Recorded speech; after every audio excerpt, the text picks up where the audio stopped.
Dan pemirsa, di Polda Metro Jaya melakukan pemeriksaan kesehatan pada 3 korban kasus TPPO jual beli organ ginjal jaringan internasional Kamboja. Ya, tidak hanya itu, Polda Metro Jaya juga akan memberikan pendampingan psikologis bagi para korban.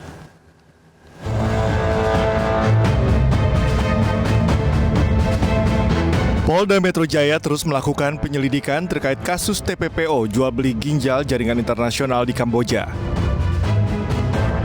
3 orang korban dipanggil untuk melakukan serangkaian pemeriksaan kesehatan pasca operasi pengambilan organ ginjal.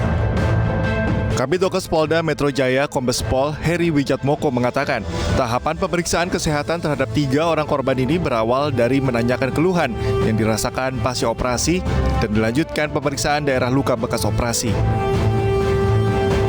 Selain itu, pihak kepolisian juga mengatakan pihaknya akan tetap memberikan pendampingan psikologis terhadap para korban dan akan bekerja sama dengan Polda lain untuk melakukan hal serupa apabila para korban bertempat tinggal di luar wilayah hukum Polda Metro Jaya. Meliputi pemeriksaan tensi nadi respirasi atau vital sign, kemudian ada keluhan-keluhan apa yang dirasakan oleh pasien tersebut, kemudian dilakukan pemeriksaan daerah luka yang bekas operasinya.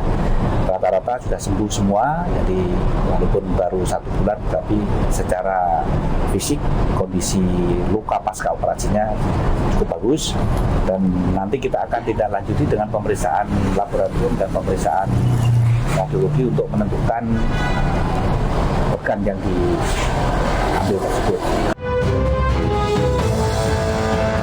Sebelumnya, ketiga orang korban menjual organ ginjalnya melalui sindikat jual beli organ ginjal jaringan internasional di Kamboja yang beberapa waktu lalu ditangkap oleh Ditreskrimum Polda Metro Jaya. Diketahui para korban melakukan operasi pengambilan ginjal di Rumah Sakit Preaket Mealea, Kamboja. Dari Jakarta, dan Helmi Sajangbati, iNews melaporkan. Iya, ini cukup miris sekali ya.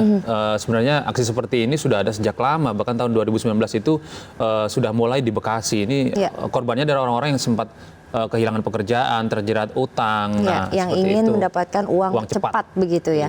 Dan untuk mengetahui informasi terkini seputar pemeriksaan kesehatan bagi para 3 korban kasus TPPO jual beli organ ginjal jaringan internasional Kamboja, ini kita terhubung dengan rekan Giselia Nurrahma di Polda Metro Jaya. Giselia, ya bagaimana hasil dari pemeriksaan kondisi korban? Tadi kalau kita lihat videonya itu sampai diukur begitu ya bekas lukanya. Bagaimana laporan Anda?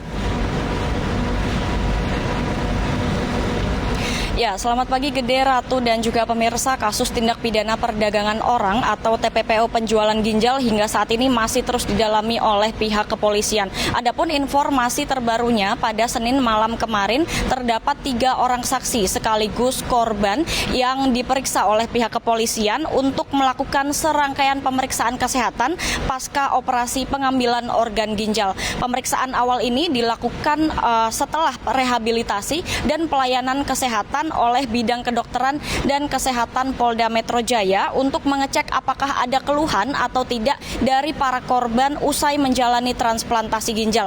Yang mana pemeriksaan ini yaitu meliputi pemeriksaan tensi, pemeriksaan nadi, dan juga pemeriksaan respirasi atau vital sign. Dan dari pemeriksaan tersebut, Kabid Dokes Polda Metro Jaya yakni Kombes Pol Heri mengatakan untuk saat ini kondisi dari para korban terpantau normal dan nantinya akan ada pemeriksaan lanjutan lainnya, terutama untuk pemeriksaan organ dalam melalui laboratorium dan juga radiologi. Selain itu, pihaknya juga akan terus mendampingi secara psikologis juga untuk saksi sekaligus korban yang berdomisili di luar wilayah Polda Metro Jaya, akan dilakukan kerjasama dengan Polda setempat. Dan pemirsa, diketahui dalam kasus ini kepolisian berhasil menangkap 12 orang tersangka, yang mana 2 diantaranya merupakan oknum anggota kepolisian berinisial Aibda M dan pegawai imigrasi berinisial AH. Sementara untuk 9 tersangka lainnya mengaku sebelumnya pernah menjual ginjalnya sebelum menjadi pelaku jual beli organ. Dan untuk pelaku utamanya hingga saat ini pihak kepolisian masih terus mendalami dan juga masih terus memburu juga mencari keberadaannya hingga saat ini. Sementara itu kembali ke Anda, Gede, Ratu. Iya, baik. Terima kasih Gisel ya atas informasi Anda, dan kami terus menanti informasi terkini dari Polda Metro Jaya terkait dari kasus perdagangan organ tubuh ini ya. Ya, jadi ternyata pelakunya ini, pelaku perdagangannya ini memang dia juga sudah melakukan jual ginjal tersebut begitu. Jadi dia mencari lagi kemudian yang bisa dia berangkatkan dan untuk menjual ginjalnya. Iya, dan pemirsa, kita masih akan hadir dengan informasi jaksa penuntut umum menghadirkan sejumlah saksi dalam sidang mantan Menkominfo Johnny G. Plate pada hari ini. Jangan kemana-mana, iNews Today masih akan kembali sesaat lagi.